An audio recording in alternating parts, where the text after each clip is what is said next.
So today I'm going to show you how to wrap one of the military batons. It's important to start out by just cleaning the baton, making sure there's no oil on the baton. This will help the cord stay, so we're just going to wipe it down with some alcohol, or you can use Windex, and we're going to dry it off. Make sure your hands are washed and free of oil before doing it. And then what we're going to do is we're going to come here, and if you look here, there's the cord has been laid out. You need to make one end longer than the other. Usually about 8 to 9 inches should do it. And then I usually do this by putting it in a chair or something that can support it, that you can push against. And we're going to start with the cord at the appropriate length. We're going to drape it over the end, probably just up a few inches, and then we're going to start wrapping the cord around the shorter end. So the end that you made longer, we're going to bring around, and we're going to start doing wraps around it, keeping the short end. And sometimes you have to do it a couple times and just kind of do this, and then we're going to tighten it. This is the long end going around, and we're just going to keep putting it until we have a few little ends here. And we're just going to keep wrapping it around. Once there's a few that it'll catch, I usually try tightening it down. Okay, and you can see the long end is wrapping around the shorter end, and we're going to try to keep a nice pressure on that. I'm going to move it up just a little bit, and we're going to do this, and we're going to go around approximately 12 to 16 times, depending on the stretch in the cord, and you'll see what I mean. You might have to play with this a couple times. So we're going to keep wrapping it around. You can see we try to keep the short end nice and straight as we wrap around.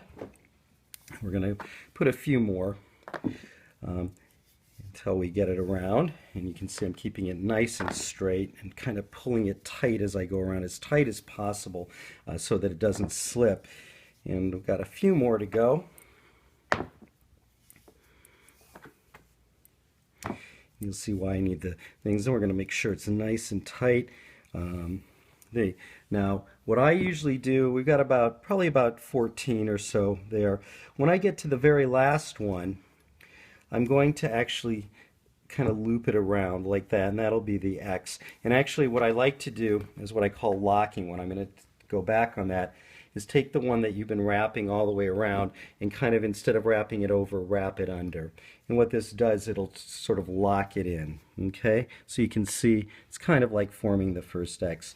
Then I put my stomach against it, or however you want to do it, just to give it support, and we're going to start making our X's. Okay, and we're just going to kind of straighten that out a little, make sure it's nice in there, and we're going to start making the X's all the way around.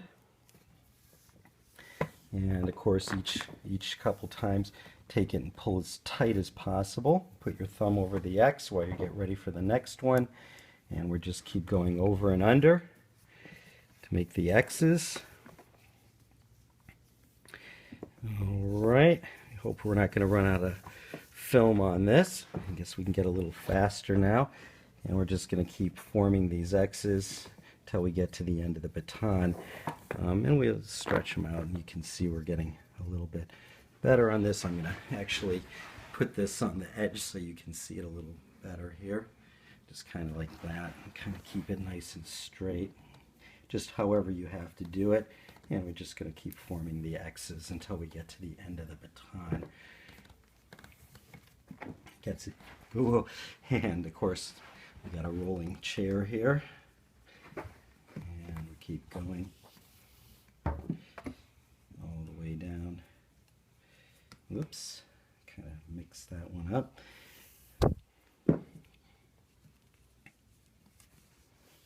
It gets easier as it gets shorter.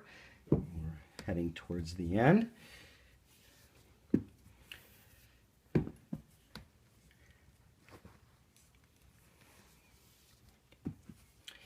And we'll adjust it when we get to the end to make sure that we don't have it too long or short. And that'll be able to be adjusted as time goes by. And again, try to tighten it as much as possible. The tighter it is, the better it is. And just kind of every so often give it a really good tug. Okay. And try to keep them as straight as possible. And we're kind of getting to the end here. And when we get the right length, we're going to start wrapping it around again. And it looks like we're maybe do one more. And you have to practice it a couple times. Well, I think this is about the right length. So now I'm going to start wrapping it around again. Actually, I think we're going to need a little bit, a couple more X's. It's going to be too long. So when we get maybe a little bit more, so like I think we're right about there. And we're going to start wrapping it again around. And I might actually reverse this so you can see. We go this direction now that we're at this end, and we're going to start wrapping around to make the top till we get them approximately the same length. Okay, still going. Only have about a couple more, and we're getting there. That's going to be pretty close. So then again, now we're going to try to, I think I'll put one more in, okay, and pull it nice and tight. And then we're going to do that. Actually, I'm going to take one out. And we're going to tie this into a knot using the longer end to make the knot. So we're going to try to make it pretty good. And you see it forms a nice thing. And we're going to do what's called like a figure eight. And sometimes you have to reverse it to make it form that nice figure eight. And there we are, about the same length, nice and tight, things like that. And if we want, we can do that, straighten it out, things like that. Then we can kind of make these a little more even all the way down. And there it is, okay? And that's the easiest way. Usually the base should be longer than the top to give it that kind of feral look, okay? And that's it. I hope that's helpful. And if it isn't, give me a call and we'll try it again.